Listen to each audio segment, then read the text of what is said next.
Here, recording in progress. Now we got it. Okay. Boker Tov to those out here in Arizona. Sarayim Tovim, those in the back in the Midwest. Um, thanks. A lot of thank you. I'm spotlighted. Thank you. Okay. All right. Um, it's so nice to see so many of you, uh, some of whom I've known for many, many years. Uh, and Rabbi Shribman and I talked about doing this as a kind of an introduction of the two congregations, which we hope can lead to some other programs during the course of the year or more that follow. Let me introduce and respond to set a tone or to frame the conversation. Our purpose, for the most part, is to give background. Somebody used the word clarity. We'll try to clarify. We'll try to explain certain terminology, certain uh, procedures of what happens in Israel, and certainly some suggestions on where we go from here, both where we can go as members of the North American Jewish congregation, Jewish community, um, as well as what we think might, what you hope might be happening in Israel. And if that takes about 35, 40 minutes or whatever, we'll try to leave some time for Q&A or dialogue as we go from there. And if this is only session number one, we'll see if we can set up a session number two. Um, Two things that I wanted to use as underlying statements, if you will. The first is a request for everyone to remember that if what is happening in Israel and the implications for us sitting here in North America, if this was happening in anywhere else in the world, we probably wouldn't know about it.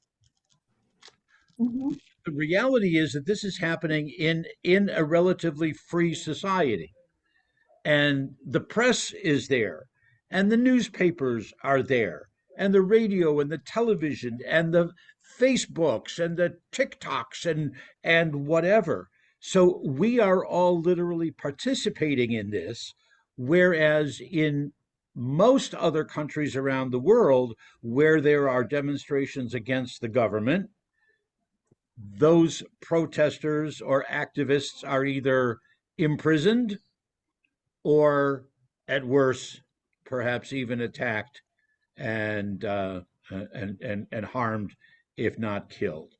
So that's something to keep in mind. That it does say something. One thing that's positive. Another thing that's positive, and I heard from a number of people who have said the following little quip in several different ways. I love Israel, but right now I don't like her very much. Yeah.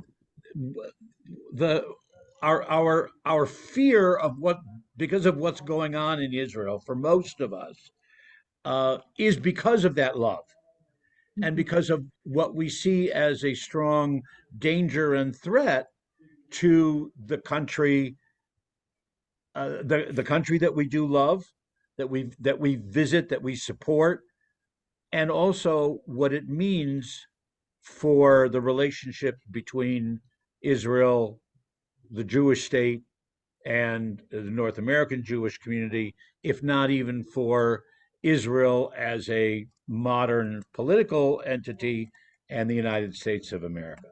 So we'll try to touch on a bunch of those things. I'll take a few moments, probably more than just a few, and just kind of clarify in background the way the Israeli political system works. Then Rabbi Shribman, we talked this through a little bit yesterday. Rabbi Shribman will kind of give an overview of some of the major the resolutions and the decisions that are up before the Parliament, the Knesset, right now in Prime Minister Netanyahu's proposals and those who are following him. then I wanted to come back again and talk about specifically or generically, at least generally, what this might mean for uh, dialogue and connection and relationships between Israel and the United States. And then we'll all join together in some call to action of what we can and should be doing. So, with that in mind, bear with me. If you do have a question, I think you can put it in the chat. We'll try to address them as we go, if necessary, or hold them till afterwards. Um, the Kolami people, many of whom uh, might remember that I've been saying for quite a few years that um, I always thought, have been thinking that Israel was due for this kind of a major social revolution. In other years, we might have even talked about it as a political civil war. But this has been brewing underneath the major level of the Israeli society for quite a long time. Certainly, I would say going back into the 1970s. So let's talk about 50 years. Um, that if the situation was right for Israeli society, politically, economically, if there was success and affluence, the haves versus the have-nots, a strong dichotomy between those who were succeeding and reaching unbelievably prosperous levels versus dire poverty, and not just on the part of recent immigrants, but including for some who have been in Israel for decades. Um, that if Israel was living in a status quo, is what they refer to it as, where there have been relative calm for quite a few years. Yes, there are terrorist attacks, and yes, and I don't mean to minimize them. And yes, there have been incursions and battles, if not even what are referred to as wars in Gaza or in the north. But relatively reaching into the Abraham Accords. Relatively, it's a peaceful time for Israel, and so as a result, attention could be given to real life problems. Tachlis, if you want, if you know that phrase, the tachlis, day in day out, bread and butter kind of issues as they manifest themselves in commerce, in education, in culture, through the music, through the literature, through the day-to-day intercourse walking down the street. Complicate that with the divide between the Haredi and the Chiloni, between the ultra orthodox and the liberals or seculars, if you will, and all those divides tend to override the dimensions of daily society. So this has been coming for quite a while, I believe, and it just has boiled over now, um, given a number of factors, primarily, not exclusively, but primarily because of what Netanyahu's government, his coalition government, has been proposing. Um, so we need to remind ourselves. We need to remind ourselves of what the uh, how the Israeli parliament and how the governmental structure works, because it's totally different than our structure. Let's say unicameral. We have a bicameral. We have Senate and House of Representatives. Israel just has the Knesset, the parliament, 120 seats, and every Israeli citizen can vote for all 120. They're not geographically based, they're party based. Never in the history of the state of Israel has any one party had a majority of the 120, meaning 61 votes. So they always have to uh, give and take and compromise and negotiate and barter and this and that and this and that and trade off in order to gain power to build a coalition. Each of the smaller parties come offering what they can if it's a matter of only two, three, four, five votes uh, to add to the largest parties, whether that's Likud, whether it's a combination of a left wing or a centrist, whatever it might be, but they all try to get together. The president, who's a figurehead, the president invites the leader of the party that did accumulate the most votes, and again, it's not a majority, but invites that person to try to make deals with the other parties to come up with at least 61 votes. Um, and again, never in the history of the state of Israel has any one party always had the majority. Never had they had the majority, so they always have to look to the smaller parties, whether that's the ultra orthodox, whether that's the settler movement, whatever different party it might be, from the right or from the left, based on their on what their initial orientation might be, to try to get at least 61. The reality with this present government is that Netanyahu went strongly to the right. Both the political people, the settlements, um, or the settlers, if you will, and the on the ultra orthodox primarily, to build a coalition, and he has 64 votes, which is a, somewhat of a comfortable margin for him. The previous coalition, you might remember, was the first time in history that one of the Arab parties was actually in the coalition. That didn't last for very long, but now Netanyahu's coalition brings in the the uh, the right wing and the ultra orthodox with their particular agenda, their objectives, and their platforms, and Netanyahu and his power base seem to be ready to give up almost anything that they had previously talked about to the diaspora community outside of Israel to make sure that they've got this the foundation and the commitment from these smaller right wing parties. So, for example, you've got and I speak as a Reform rabbi. The Kolami people, it's a Reform congregation. Beth Shalom Temple Center is a mishmash with people from all different orientations, which is very good. But most of us understand uh, that Israel cannot be an ultra Orthodox Jewish state. The ultra Orthodox represent only about 25% of the population. Yes, they have a stronger birth rate, but they wield enormous power way out of proportion to their numbers.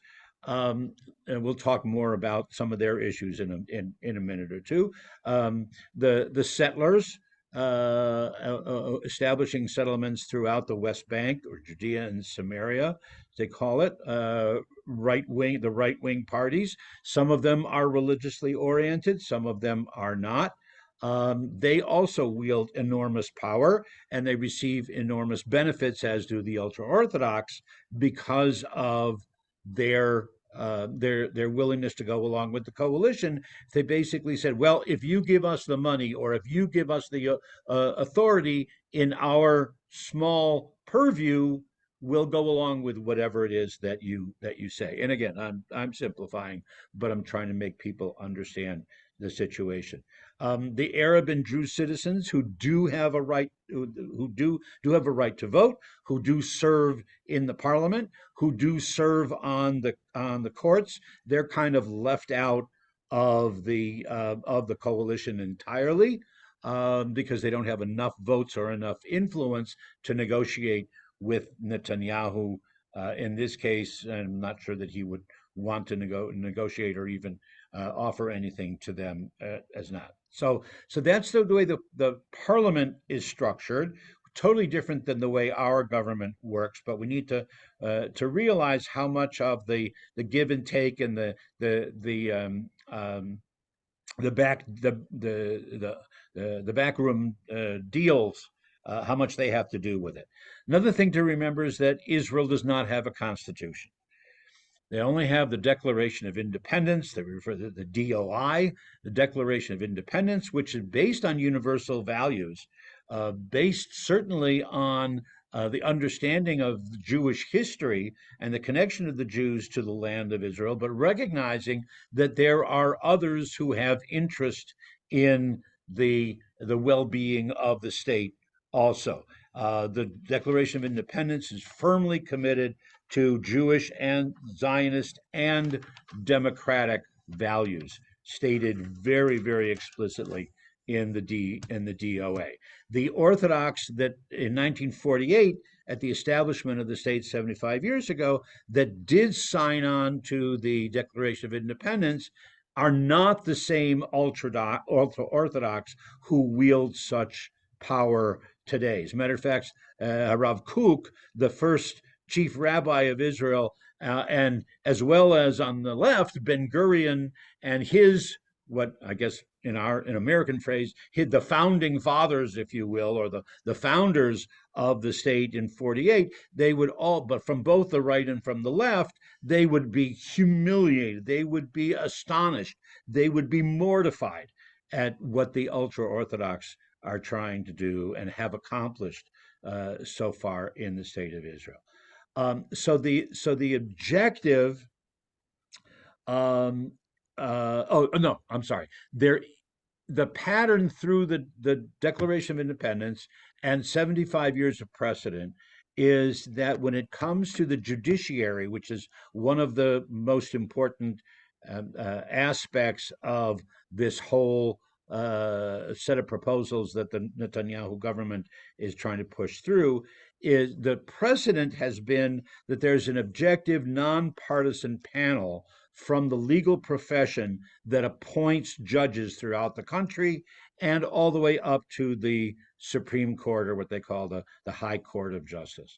Um, uh, and the Supreme Court has ultimate power over all legal interpretation, even if it's in contradiction to halakha, to Jewish law. There are many cases, many of you have heard the discussion, the debates about this throughout the years. There are many times when the reform movement, for example, or the progressive movement, or individuals or Palestinians or whomever have come to the Supreme Court, and decisions have come down from the Supreme Court going against strict Orthodox Jewish law, but in favor of democratic values and recognition of civil and equal rights.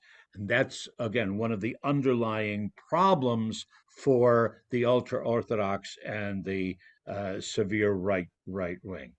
So I wanted to give those kind of that kind of historical and political and structural background so that Rabbi Shribman can step in and summarize what some of the critical and significant proposals for change that are coming out of the Netanyahu coalition at this point, things that are brought before the Knesset, what they're calling an overhaul of democracy in the minds of its of its spokespeople, and some of the things that are causing the hundreds of thousands of demonstrators now. I think it's how many weeks, like 37, 38 weeks that people have been out protesting. Some of you mentioned that you were there in the last several months, have been in Israel and joined with the protesters. And again, I would reiterate, as I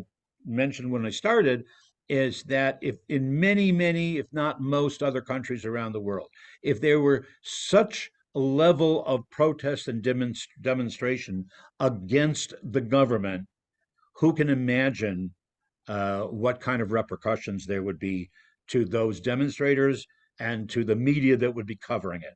Not so in Israel. Israel is still committed to this open participation in a process of trying to determine where the country is going and who will be leading it and how. So I will sit back and turn over to my colleague and successor, Rabbi Natalie Shribman. Thank you. So that was really helpful background for us all to have that moving forward into what is currently happening in Israel. So as everyone said, there are these different bodies in charge, and now with these different legal actions, the court has less power, and that gives a threat to the democracy in Israel. And that sort of has led to the protests. It's all like a domino effect. That's what we've seen in the news, right? So the Supreme Court now has less power to overturn any sort of government duties than they had before. They can no longer like overturn unreasonable situations, and what that means, we'll get to. That's a whole other topic that could go for a little bit. And so we see this difference in power, and the government has more power now over the selection of the Supreme Court justices, and this is different from what they've been experiencing before. It has been argued that the Supreme Court was the only body that could defend human rights in Israel, and so because of this change, things have gotten tense and uncomfortable. So now there is no impediment to the government. The government is fully in charge with the right-wing Nationalist Party, and there's a stronger divide between more religious people and less religious people, and that could lead to further religious practices on Shabbat being enforced, people sitting separately on transport because of their gender, and many more things. So it's a higher religious takeover of the life in Israel, more so than what you might see now. And then there is within Israel and within other populations, there's a stronger divide against the Mizrahim, the Jews of the Middle Eastern descent, and they are experiencing more discrimination and are not sure how to get their voice out because they're not in government either. All of this also ignores the settlers in the occupied territories. So we have that issue to think about.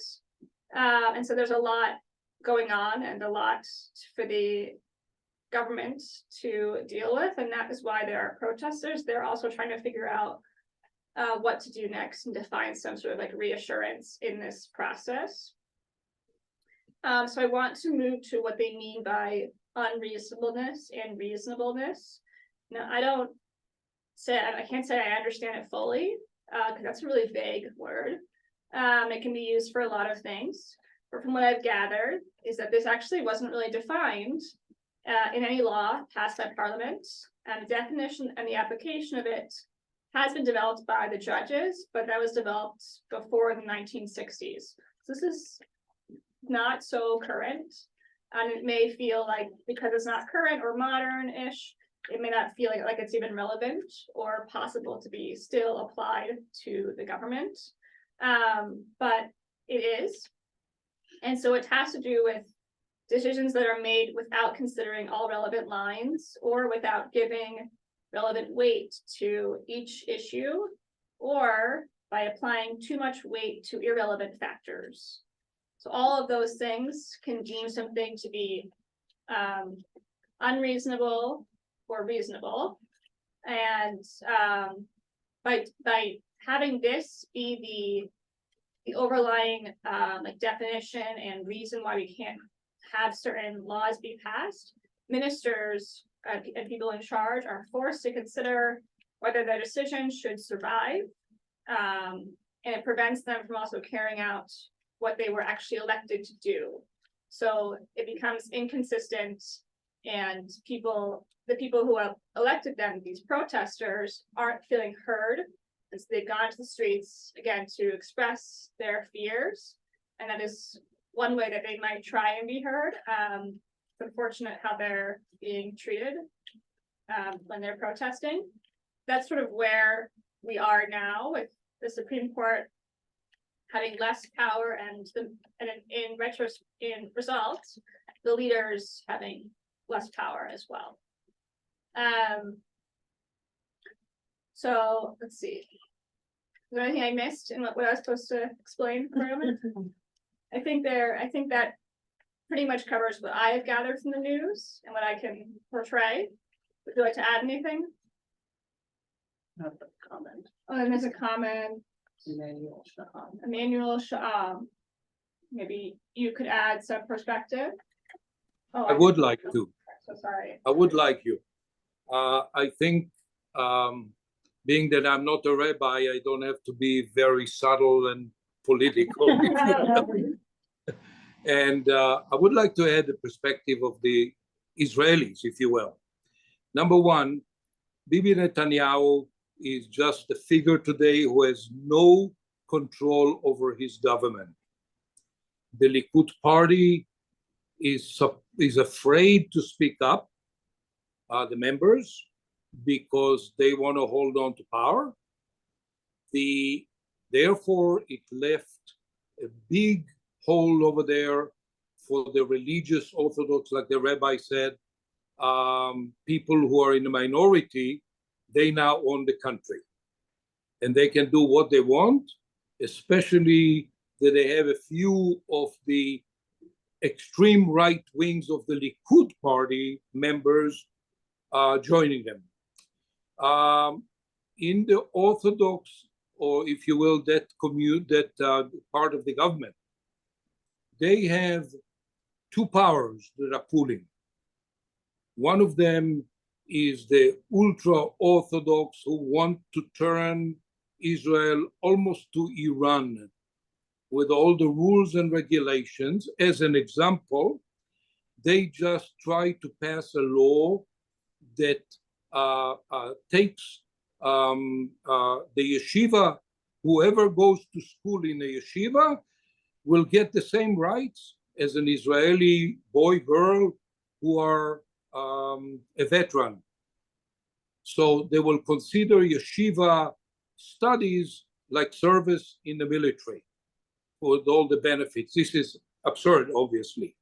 The second thing was already mentioned as far as they're trying to change the law, separation of men and women on the beaches and so on and so forth. Buses, women will sit in the back and not in the front. This is where they're going.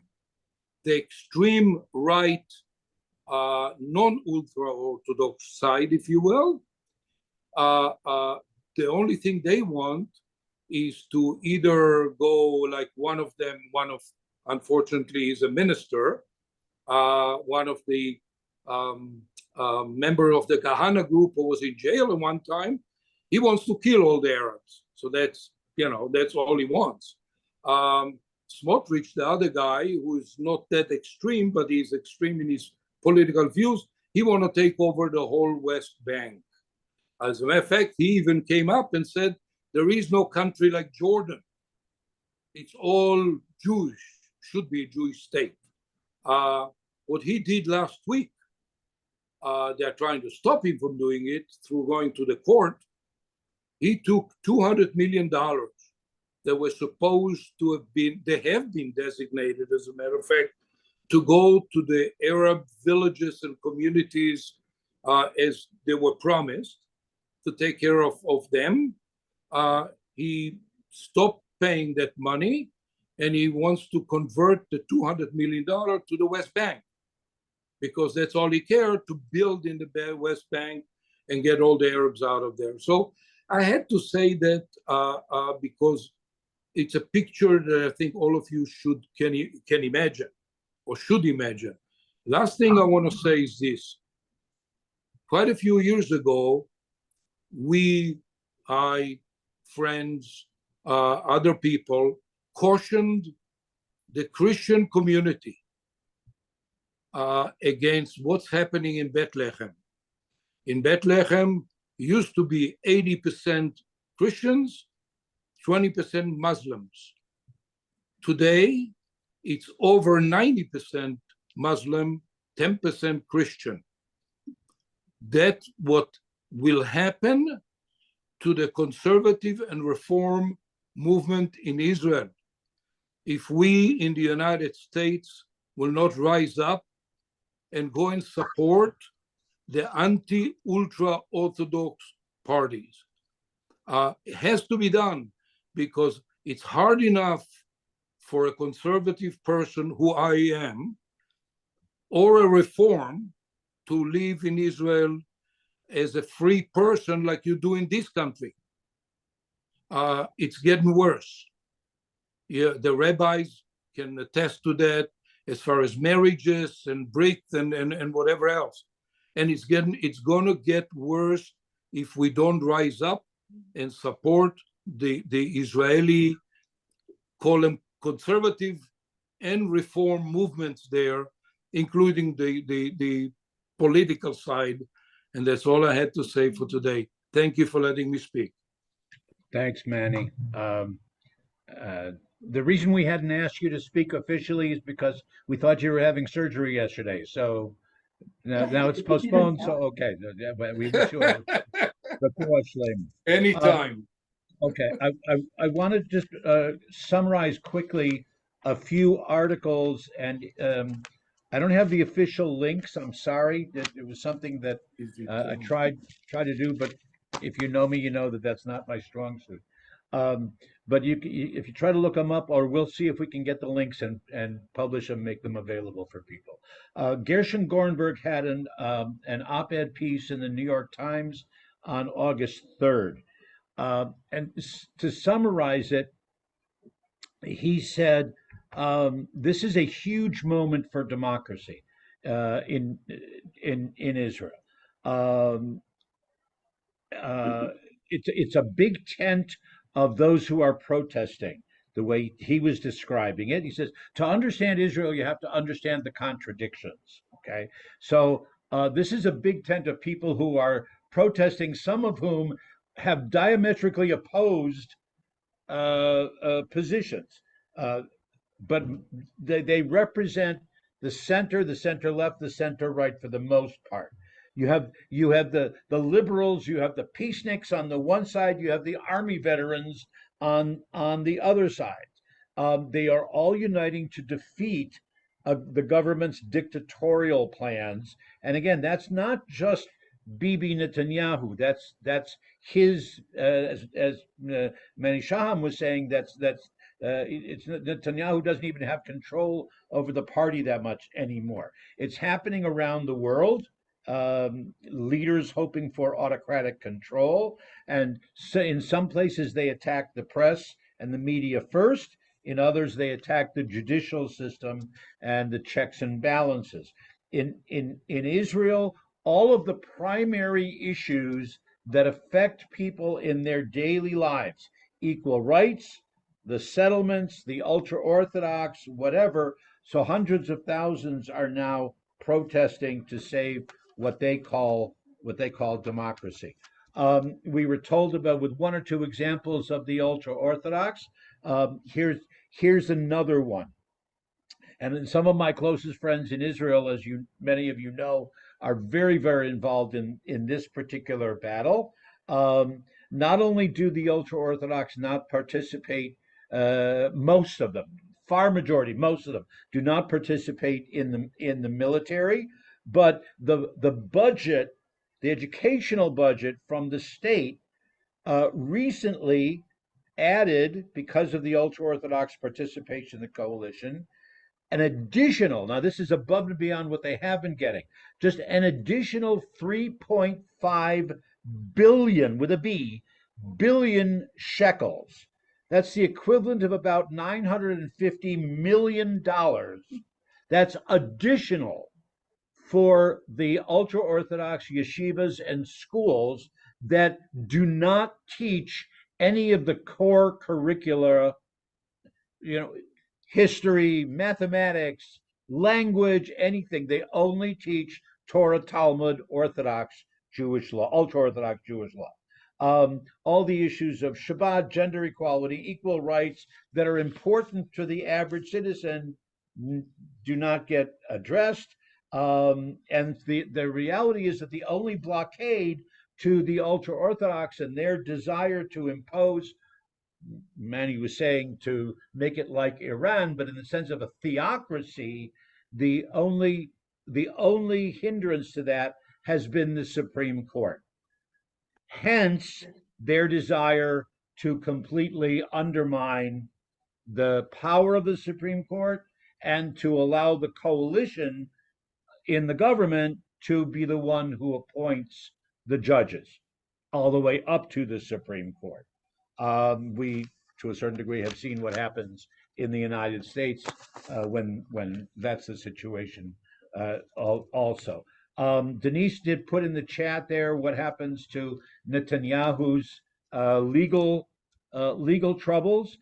They keep on getting postponed. The latest is that they're trying to push out the Attorney General, who does want to pursue those cases, but they keep on getting deferred. The Attorney General, she still fights against that and wants to bring things to court, but you have the anti-Netanyahu people who are saying, why should we support a criminal? Starts to sound familiar a little bit to some people, but why should we be supporting a criminal anyway? But most Israelis realize, as was pointed out, that Netanyahu right now he's just the figurehead. He's as much a figurehead as is President Herzog, who talks about reconciliation and negotiation and discussion and whatever. It's the power players behind the scenes. So I'm gonna stop, Rabbi Shribman, if it's okay with you. I'm gonna stop and let's see if there are specific questions or people that want to somehow raise their hand, or if you want to be the facilitator, please be my guest. You have a better picture of everybody who's on the call. Thank you. I can do that. There was a question. I know Alan in person wants to speak, but there has been some questions. Ooh, this is good. To me in the chat, wanting to know what the role of the media is today in Israel. I think it's a hard question to answer. I'm not sure if the media, I'm not sure where they fall, if they agree or not with what's currently happening. I think trying to capture most accurately what is happening is what they are aiming to do, is what I'm seeing. I'm not in the heads of the media. But that's mostly what I've been seeing. When this did happen back in July, when the ruling was passed, all of the newspapers in Israel had black front covers in protest. I guess that would show that they don't align with what's happening. And I haven't seen if they've done anything since, but that is a good indication of where they stand in that sense. There also is a question, why do the ultra-Orthodox not serve in the military? You want to take that one, Roman? Well, I don't think the question so much is why don't they, as opposed to why are they allowed not to. Yeah. Already back in 48, in the times of the Declaration of Independence, Ben Gurion and the founders, with the Orthodox parties and the Orthodox community, had a proportion of the number of yeshiva buchers, of the number of students who could continue their rabbinic or Jewish professional studies, if you will, and would be deferred from serving in the army. The recognition afterwards was that that was only an emergency an emergency referendum, and that later on it's always been negotiated of what the proportion could be, to the point now where, as I mentioned, hundreds of billions of shekels now go into the educational programs, and that for all intents and purposes, the understanding is that studying in a yeshiva is the same as, if not more important than serving in the army, and so they're allowed to do that. The general population is strong. I mean, I don't recall the most recent poll, but I do remember a poll from about a year and a half ago that literally 80 to 85% of the Israeli population is aghast at that, and continues it and considers it such a shanda, such a terrible interpretation of the way that it should be. They're just it's something that every ultra orthodox party uses as one of their conditioning points. That now, granted, there are some Orthodox men and women who do serve. There used to be a very strong, what they called the Nachal movement, a very strong movement within the Nachal division, which was not a non-fighting division of the Israeli Defense Forces, that had a good component, a good proportion of Orthodox. But I don't know if that's still the case anymore. Okay, thank you. Let's see, what will be the effect of a general strike in Israel? Well, there's not a full-on strike right now, but there were many people in the labor forces who have gone on strike, and that would, cause some problems. It would definitely limit access to products and understanding between parties. I think, from my perspective, I think if they all went on strike, it would be a lot of chaos, to put it mildly. And I don't think that is a good goal to strive for. I don't know. I'm not sure if that is what's going to happen. It's plausible, but I don't think it's immediately going to happen. Yeah, I've heard that various sectors, especially those that are aligned with the Histadrut, with the Labor Federation, that various sectors are taking turns. As someone, some people that I know who were involved in this, like the airport workers, were for about a week did a lot of slowdowns at the airport, affecting thousands of people, outgoing and incoming flights, and ports, with cruise ships and things like that. And then they coordinate now, maybe through the hospitals, that everything except for emergency surgeries was going to be postponed, while the doctors or the nurses or the other healthcare professionals went on strike. So they usually coordinate it, rather than having a nationwide. The bus drivers, for example, I think it was last week, there was a bus drivers strike. So it's coordinated that way, rather than a general entire population or entire labor force work stoppage. Right. I see the questions on Zoom. I see you, and I will get back to you. I'm gonna take some that are in person. Alan, I know you wanted to say some things. Yeah, just a few comments, a few clarifications. Also, I'm plugging my Yom Kippur afternoon session on Israel, in case you're interested. But just a couple. Alan, how many years? Alan, pardon me. How many years have you been doing that session? Oh, just a handful, really. Oh, come on. Come on. We did sessions like that for years and years and years. Okay. Um, Alan's long been involved as a community advocate on Kevin, behalf of. I just want to challenge you on a couple of things. Use the word dictatorial, and I wouldn't go that far. I would say that there are moves toward a more autocratic rule, but that Israel is still a democracy, and I wouldn't use that word, dictatorial. Also, you did mention that there is no constitution, but there are 13 basic laws, which were actually developed over the last 75 years as sort of building blocks toward a constitution. It hasn't happened yet, and I don't know if it's going to, but those basic laws, they're a range of subjects, but some of them do deal with human rights.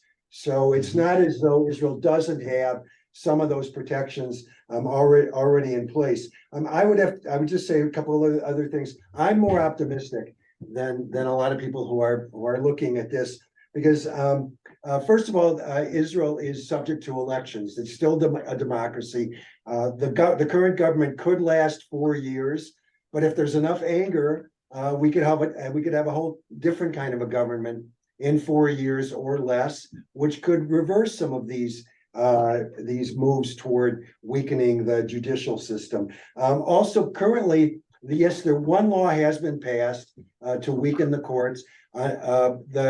The parliament, the Knesset, is now on recess until October 15th.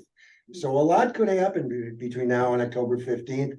There are some voices within the Likud party who are starting to speak out, and perhaps there won't be as strong of a coalition to move forward on some of these other changes that weaken the court. Another thing that really wasn't mentioned here is the role of Netanyahu. If Netanyahu resigned, was incapacitated, or died, the whole political situation in Israel would change. You have parties that are center and center right who will not go into a coalition because Netanyahu is there. They think that they don't want to serve with it, someone who was indicted for crimes. They don't like him for other reasons. But if he was out of the way, these other parties, some of them center, some of them center right, would join the coalition, probably weaken or even throw out the extreme right parties and the ultra-Orthodox, and you'd have a totally different thing. So the fact that one guy is really running this, I mean, you say that he's a figurehead. I don't agree, but there is a lot to say about Netanyahu. Just two clarifications. I think the Gorenberg piece was in the Washington Post. I don't think it was in the New York Times. Also, the black covers on the Israeli newspapers the day after the first law was changed, that was not an editorial comment. That was paid for by the protest movement. So just to clarify that. And then one other thing, I just wanted to ask both rabbis. I mean, this is a pretty big deal, what's happening in Israel. The laws, the protests, the people who perhaps were voiceless for a while now getting voices. How does that make you as rabbis feel as far as sermonizing on this topic, particularly coming up to the high holidays? Well, okay. Thank you for that, Alan. In my list of topics for the high holy days, I will just say right now, Israel is it's important, but it's not on it because it's so controversial and because there's so much that's going to change. So I don't think that I can give a good sermon right now on it. So stay tuned for other programs that will happen. But I think that it is important to talk about, and that's why we're having these sort of sessions. And I think as we started out this program, Israel is a tough country to understand and to love. When I lived there, 6 or 7 years ago, we talked about having a tough love relationship with Israel, not necessarily always having unconditional love, but sort of understanding and wrestling with the country to help us learn more and to help us understand. And we don't live there, we're not natives of that country, and it can be hard to fully understand if we're not. So even if you want me to give a concise viewpoint, I fluctuate all the time about Israel, and it's a hard thing to always have this opinion about, because there are so many factors. And I would like to give a sermon one day, but in the next, 2 months, it'll be more, the things I will sermonize about concerning Israel will be more fact-based and more news-based. And Rabbi Roman, what do you think? For close to 50 years, I've always had an Israel-oriented sermon on the High Holy Days. It's that important to me and to what I stand for. I plan to do so again this year.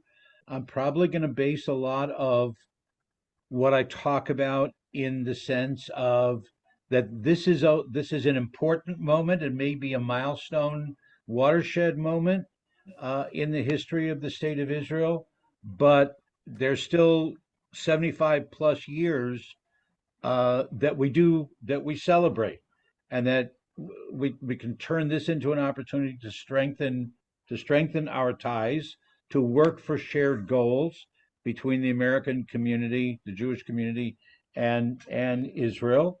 And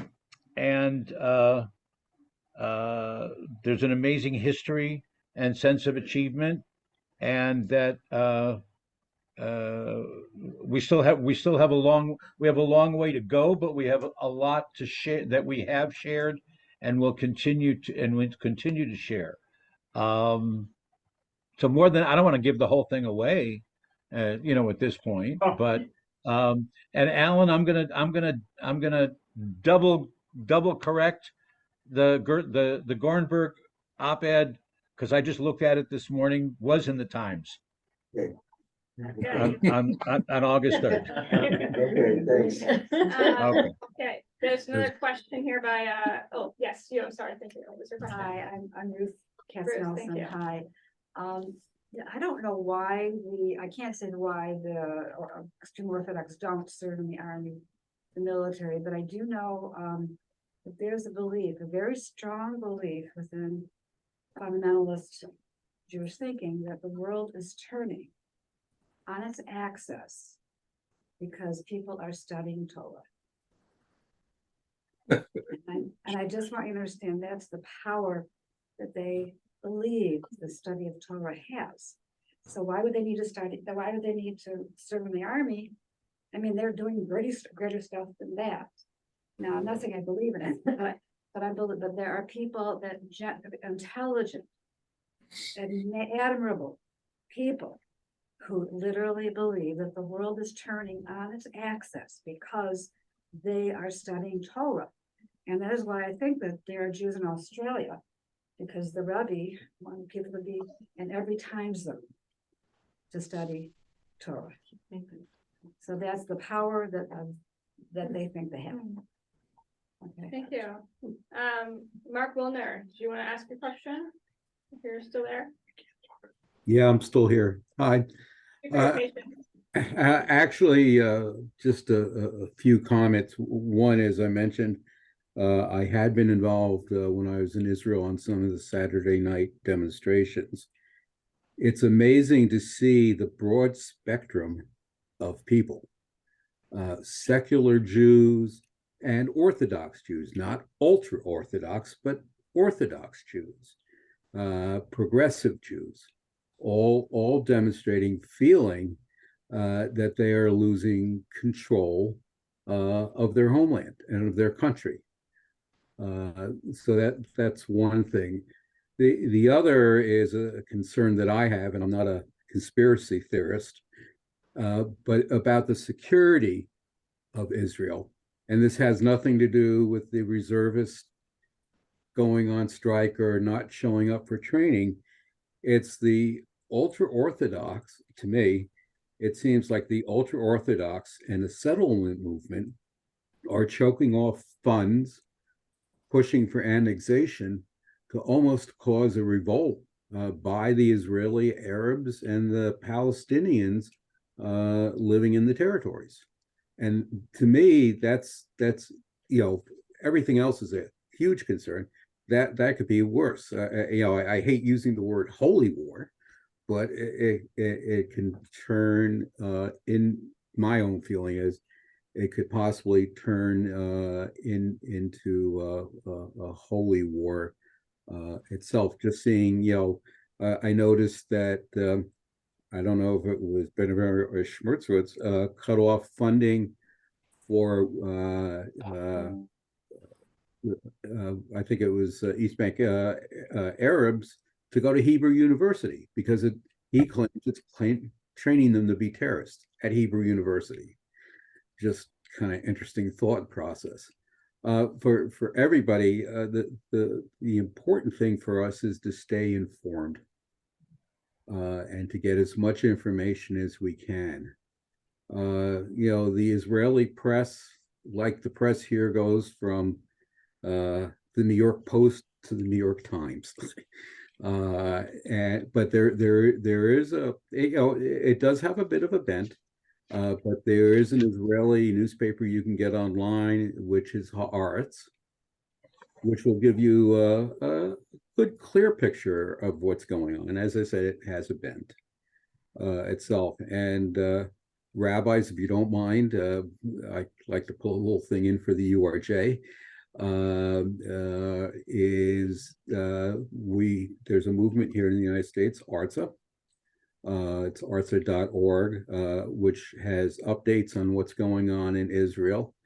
Some very good rabbis that are running it. Again, you may or may not agree with everything they say, but it just gives you a sense, because a lot of you are right. You don't get a lot of information, or you might hear about the Supreme Court issue, but nothing else. So the important thing for all of us is to really stay informed and to discuss things. I know in the temple I belong to in New Jersey, we have everybody from very liberal Jews to APAC Jews. So it's a difficult discussion, but it's discussions that you need to have. As possibly as you can, but it is important to hear all the voices, but also for those that do believe in a liberal democratic Israel that not only affects the Jewish population in Israel, but our population here in North America, is to get involved in those discussions. Sorry for the ad, but Thank you. We have another question over here. Yes. Just how balanced is I-24 in people's estimation? The television news channel I-24 that we get here on cable. That's it. Israeli. Does anybody have?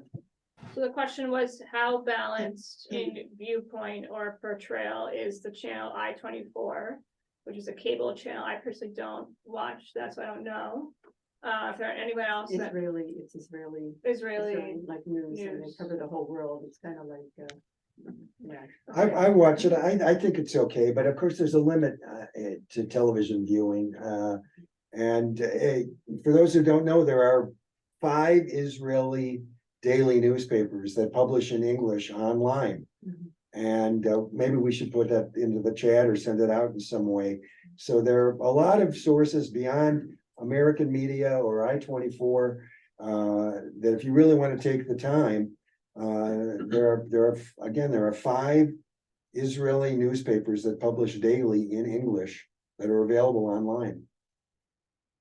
Thank you. Yes, Les. Is the Jerusalem Post a reliable paper?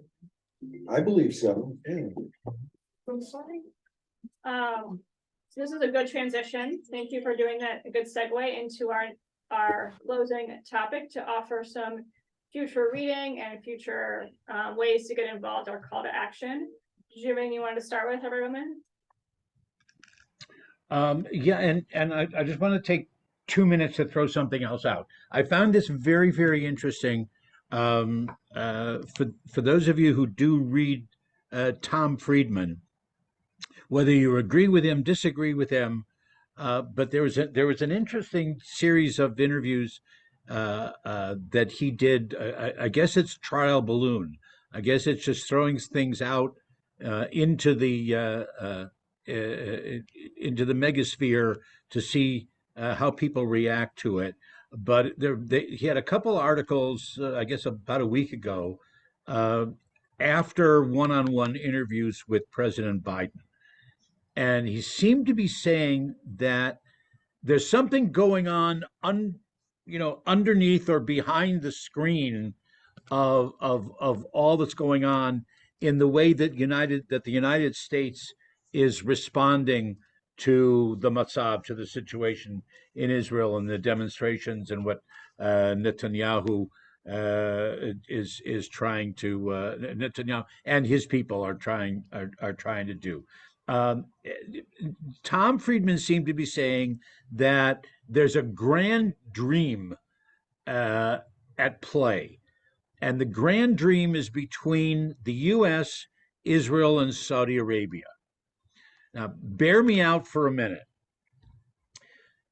That it's like a three-way, in the Major League Baseball, three teams that are each trading off different players or whatever.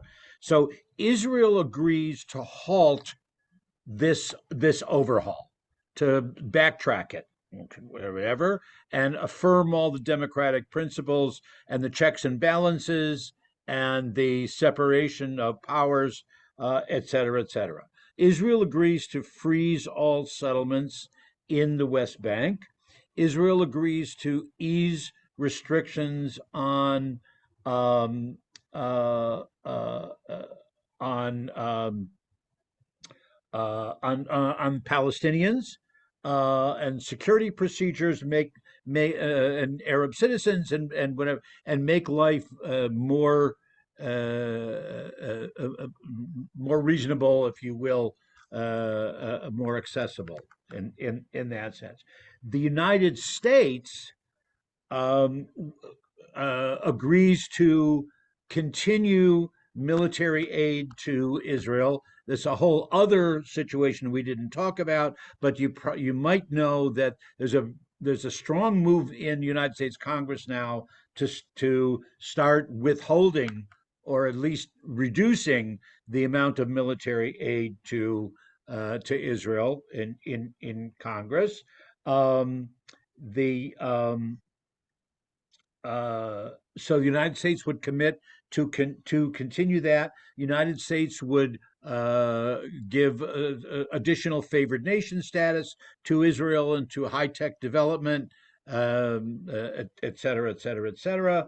And the United States and Israel both agree to allow Saudi Arabia to continue its peaceful nuclear development and to provide military support or an alliance against Iran. And Saudi Arabia agrees to enter into peace negotiations with Israel.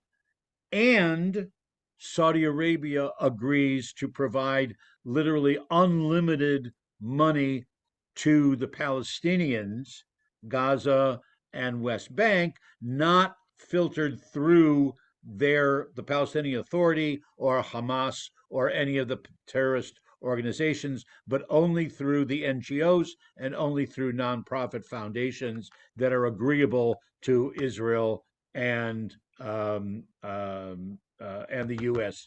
as well. It's kind of an interesting play of what's going on and why the United States has been somewhat quiet about what's going on in Israel. Just thought I would throw that out. So, as Mark Wilner was mentioning, certainly Artsaw, I would certainly encourage people. That's the Reform Zionist Association of the Union of Reform Judaism. I would certainly encourage people to follow the Iraq Israel Religious Action Center in Jerusalem.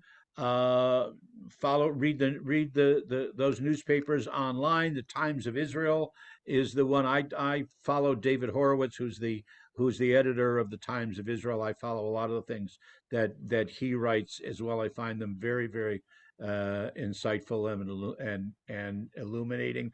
But any of the newspapers, again, from coming out of Israel, translated into English, are available.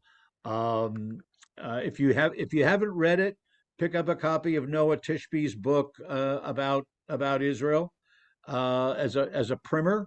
Again, we'll do our best to make some other articles or books available with some links or suggestions that we can send out for people also. So my opportunity to thank Rabbi Shribman and the Kolami people for helping to host this program, and it's good to see everybody, and I wish you a Shabbat Shalom. Thank you. Yeah. Shabbat shalom. Before I close, there was one more comment from Bill. Did you want to share something? Yeah, Thomas Friedman's musings were reported as fact yesterday on the front page of the Wall Street Journal. What? And in fact, that the US Security Director of Director of National Security was in talks with the Saudis about this. And they Yes. said it's a long shot Right. and it's gonna take quite a few months to develop, but it was reported yesterday on the front page of the Wall Street Journal. Wow. Okay, thank you for sharing that. That's very helpful. Well, this will probably be the first of many conversations. I really appreciate the attendance and the enthusiasm and your investment in Israel and in our congregations. So thank you all for being here, and Thank you. great weekend. Thank you. Thank you. Thank you, Rabbi Ron. Arizona. Thank you. Shabbat shalom. Shabbat Thank Shalom. you.